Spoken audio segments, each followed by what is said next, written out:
L'ancien Premier ministre et ancien président de l'Assemblée nationale de Côte d'Ivoire, Soro Guillaume s'est exprimé sur l'arrestation des 49 militaires ivoiriens à Bamako, le dimanche 10 juillet 2022. L'opposant et homme politique ivoirien appelle à une « solution africaine qui préserve avant tout la dignité de tout ».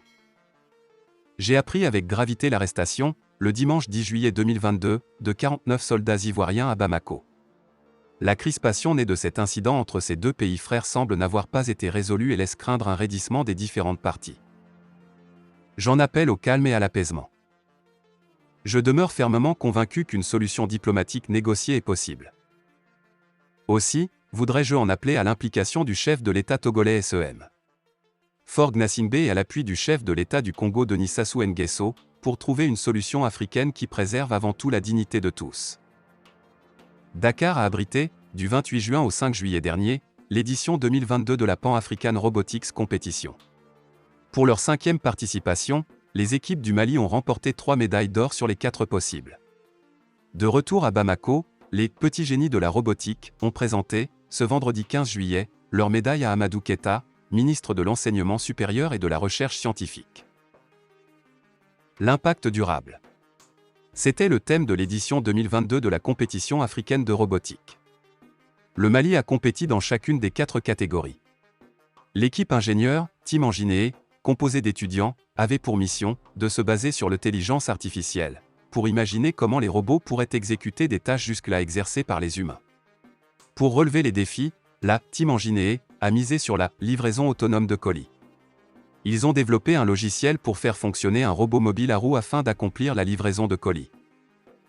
Ce projet de la Team Engineer a remporté l'or à Dakar. Au total, 35 pays étaient présents à cette compétition avec 75 équipes. En plus de Team Engineer, les équipes Team Tech et Team Makers du Mali sont aussi revenues avec l'or. Sur le thème de l'impact durable, l'équipe Team Makers a présenté son projet Balozo. Les lycéens maliens ont conçu une ferme intelligente et interconnectée, avec des unités sécurisées de conservation des récoltes. Selon Malik Kassé, coach de cette équipe, il s'agissait de développer des solutions contre la famine, zéro faim, tout en utilisant le design thinking, une approche de l'innovation. Les équipes nationales de robotique sont créées et entraînées par RoboMali, un centre d'éducation à la robotique et à l'intelligence artificielle. RoboMali, qui existe depuis 2014, a été officiellement reconnu en 2018. Cette reconnaissance a été marquée par l'octroi d'un local à l'École normale d'enseignement technique et professionnel, ENEP, à Kabbalah. Malgré sa vocation nationale, RoboMali n'a toujours pas de statut juridique et ne reçoit en conséquence aucun financement public. Les activités du centre et ses déplacements sont financés grâce à l'appui de partenaires, notamment l'UNICEF, dont la représentante au Mali a fait le déplacement à la cérémonie de présentation des médailles au ministre.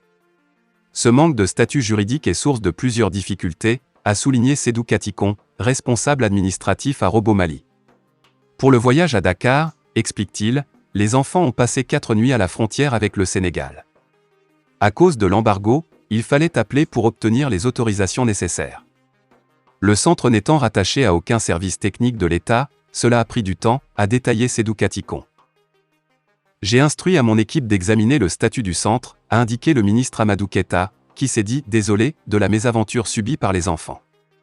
Le ministre Keita espère que la question de statut sera vite réglée, peut-être avant la compétition mondiale de robotique prévue aux États-Unis en 2023. Le Mali y sera représenté par l'équipe Team Tech. À Dakar, seule l'équipe Team Star du Mali n'a pas brillé. Des habitants de la nouvelle région de Ménaka ont manifesté ce mardi 12 juillet contre l'insécurité dans leur localité, devenue le théâtre d'affrontements entre la coalition constituée de l'armée malienne et des groupes armés signataires de l'accord et des groupes terroristes.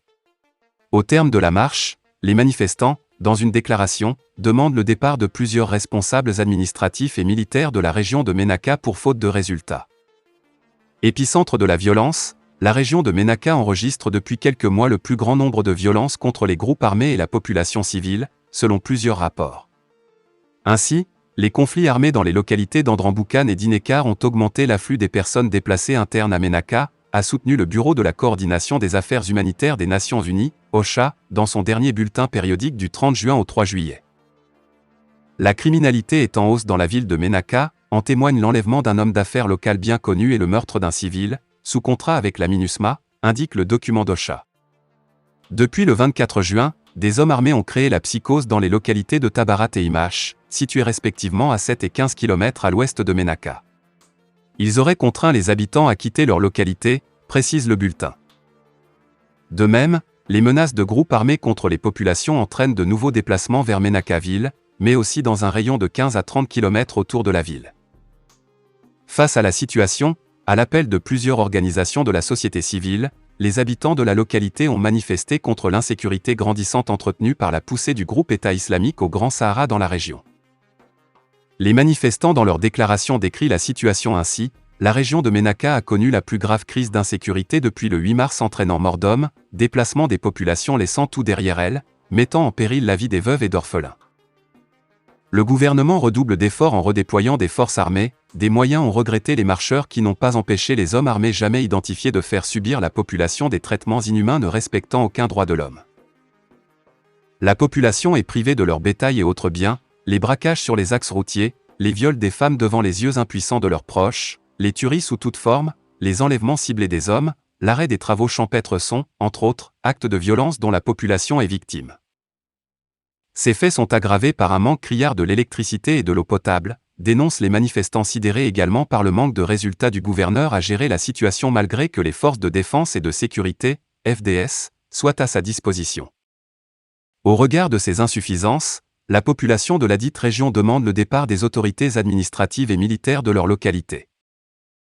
En clair, ils ne souhaitent plus la collaboration avec le fournisseur en carburant de l'EDM de Ménaka en exigeant son remplacement par un opérateur réside à Ménaka, le directeur régional de l'EDM de Ménaka, du directeur régional de la Somaged de Ménaka. De même, ils demandent le départ du gouverneur de la région de Ménaka ainsi que le commandant des FAMA de Ménaka. En plus de cette manifestation, une journée ville morte a été décrétée. Fin de la vidéo, merci pour votre attention.